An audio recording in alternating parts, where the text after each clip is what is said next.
राजा अजातशत्रु नाम के एक राजा का राज्य शांति और समृद्धि से भरपूर था। राजा अपनी दयालुता और न्यायप्रियता के लिए दूर दूर तक प्रसिद्ध था। उन्होंने गरीबों के लिए अन्न भंडार बनवाए, किसानों के कर्ज माफ किए और हर व्यक्ति की समस्या को अपना समझकर हल किया। लेकिन राजा की दयालुता सभी को पसंद नहीं थी।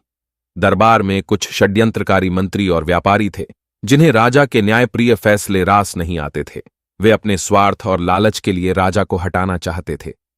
षड्यंत्र की शुरुआत दरबार में सबसे क्रूर और लालची मंत्राधिपति विक्रम ने राजा को मारने की योजना बनाई। उसने अन्य असंतुष्ट मंत्रियों और कुछ बाहरी दुश्मनों को साथ मिलाकर एक गुप्त बैठक की। विक्रम ने कहा, राजा अजातशत्रु हमारे मुनाफे और अधिकारों को खत्म कर रहे हैं। उनकी दयालुता हमारे लिए एक अभिशाप बन गई है। अगर हम उन्हें हटाएंगे तो सत्ता हमारी होगी। सबने सहमति जताई और तय किया कि राजा को एक विशेष भोज के दौरान जहर देकर मार दिया जाएगा।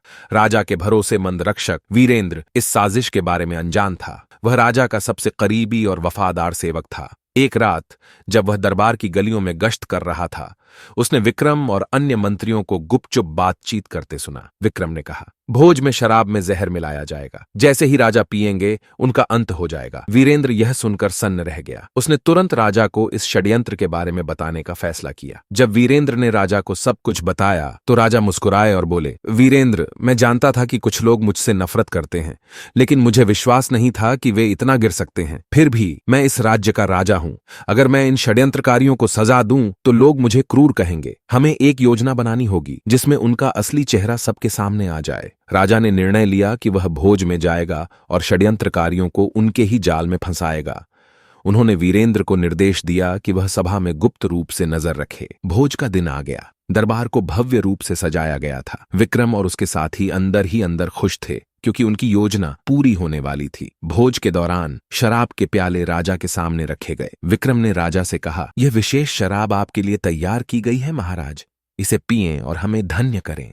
राजा मुस्कुराए और कहा, क्यों नहीं, लेकिन पहले यह परंपरा है कि मेहमानों में से एक इसे छककर इसकी गुणवत्ता की पुष्टि करें। यह सुनकर विक्रम घबरा गया। राजा ने जानबूझकर वह प्याला विक्रम को सौंप दिया। विक्रम ने प्याले को हाथ में लेते ही कांपते हुए कहा, महाराज, मैं यह नहीं पी सकता। यह आपके लिए है। राजा ने गंभीर स्वर में कहा, तो क्या तुम्हें डर है कि इसमें जहर है? सभा में सन्नाटा छा गया। विक्रम और उसके साथी डर के मारे पसीना पसीना हो गए। तभी वीरेंद्र बाहर आया और पूरी साजिश का पर्दाफाश किया। राजा ने अन्य दरबारियों और जनता के सामने षड्यंत्रकारियों को बेनकाब किया। सभी उम्मीद कर रहे थे कि राजा उन्हें मृत्युदंड देंगे, लेकिन राजा ने कहा, मेरी दयालुता मेरी कमजोरी नहीं है। मैं तुम्हें मरने नहीं दूंगा क्योंकि इससे राज्य को कोई लाभ नहीं होगा, लेकिन तुम्हारी सारी संपत्ति जब्त की जाएगी और तुम्हें राज्य से बाहर कर दिया जाएगा। यह सजा तुम्हारे लिए काफी है। विक्रम और उसके साथी शर्मिंदा होकर राज्य छोड़कर चले गए। अंत में राजा अजातशत्रु की दयालुता और बुद्धिमानी ने न केवल उनकी जान बचाई बल्कि राज्य को भी षड्यंत्रकारियों से मुक्त कर दिया। उनका नाम इतिहास में हमेशा एक न्यायप्रिय और